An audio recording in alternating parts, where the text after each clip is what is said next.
सुनेत्रा पवार आज बारामती पोटनिवडणुकीकरता अर्ज करणार।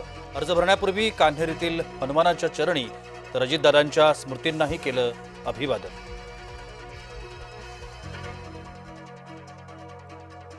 लक्ष्मणाकेंची बारामती पोटनिवडणुकीमधून माघार, दत्तामामा भरणींच्या शिष्टाईला आलं यश।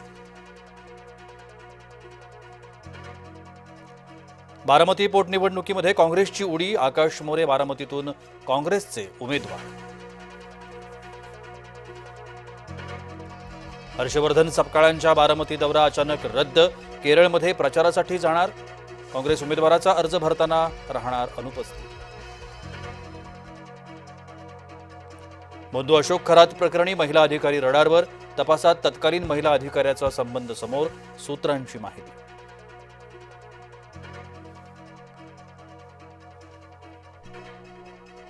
सुनेत्रा पवारांनी सपकाळांना देखील फोन केला होता। बारामती हा पवारांचा गड, काय निकाल लागणार ते माहिती आहे, काँग्रेसनं उमेदवार देण्यावर राऊतांची प्रतिक्रिया। राहुरी विधानसभेकरता भाजपकडून अक्षय कर्डिले अर्ज भरणार, आज उमेदवारी अर्ज दाखल करणार, भाजपानं व्यक्त केला विजयाचा विश्वास। राहुरी पोटनिवडणुकीमधून प्राजक्त तनपुरे यांची माघार, रवींद्र चव्हाण यांनी घडवला फडणवीसांसोबत संवाद, चव्हाण विखे पाटलांची तनपुरेंसोबत बंद दाराआड चर्चा। बारामतीमध्ये प्रफुल्ल पटेल तटकरेंविरोधात फलक, तटकरे पटेलांचा फलकावर घातकी असा उल्लेख, काही वेळानं फलक हटवले। भाजपनं सोयीनं आपलं राजकारण केलं, अजित पवार विमान अपघाताच्या FIRचं काय झालं, प्रदेश काँग्रेसचे वरिष्ठ प्रवक्ते अतुल लोंढे यांचा भाजपावर निशाणा। शरद पवार, रामदास आठवले, ज्योती वाघमारे, राम वडकुतेंनी घेतली शपथ, राज्यसभेचे खासदार म्हणून घेतली शपथ। मोहन भागवत लग्न करून 3 मुलं जन्माला का घालत नाहीत, अविमुक्तेश्वरानंद यांचा सरसंघचालकांना खोचक सवाल।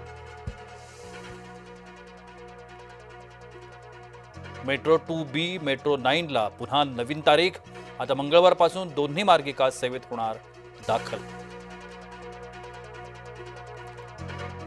माझ्याकडे जी माहिती आली ती तपास यंत्रणांना दिली, खरात विरोधात लढाईचं सोडून मला प्रश्न विचारले जात आहेत, CDR वरून टीका करणाऱ्यांवर दमानिया संताप।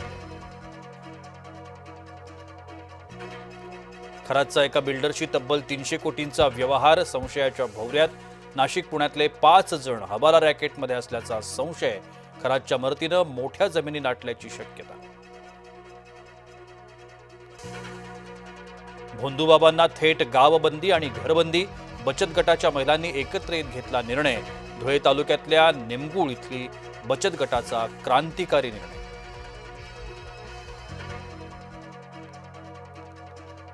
नांदेडमध्ये गेल्या 48 तासात 5वा खून, शिवसेना कार्यकर्ता सोनू कल्याणकरची हत्या, मॉर्निंग वॉकला गेलेले असताना पोटात चाकू खुपसला।